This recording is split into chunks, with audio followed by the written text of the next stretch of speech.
At 5, federal officials planning major upgrades for the historic home of Dr. Martin Luther King Jr. Well, the National Park Service just revealed new plans for the historic site, but they want your input first. Atlanta News First reporter Joshua Skinner live outside the home on Sunset Avenue in Vine City. Joshua?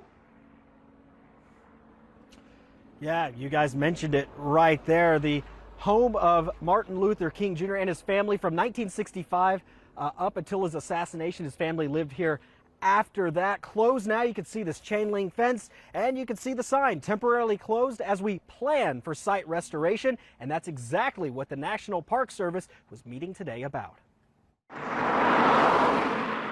The family home of Dr. Martin Luther King Jr. could be getting some upgrades. That legacy of what he meant to our city and to our country by keeping this home alive keeps that legacy and that story alive. John Aumann's family has history with Dr. King. My father's brother, Matt Aumann, was one of the white organizers of the March on Washington. Now Aumann lives here on Sunset Avenue and runs the West Side Future Fund, which works to revitalize the area. You know, what happened over the last couple of decades is the neighborhoods became disinvested. A lot of people moved out. The National Park Service purchased the home in 2019. Since then, it's plotted a way to upgrade it. Folks think that we can actually purchase a home and then in about 90 days, 120 days, we can actually put it back out and we can open it up. But the process in the National Park Service is a long process. Today they announced 3 options for the public and Vine City to consider, including maintaining the home as is, upgrading the features and finishes to resemble the time in which King lived,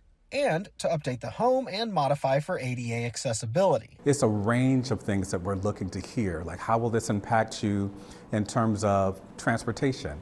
Do you not want additional cars there? Traffic is a major concern. The streets might struggle to handle numerous visitors. The Park Service is working with MARTA on a potential solution. But no matter what, the home will stay, a beacon of excellence and a dream of what this neighborhood, this city, and this country could be. What it means to me is, greatness was here. Now a final decision will be made on which of those 3 options will be chosen.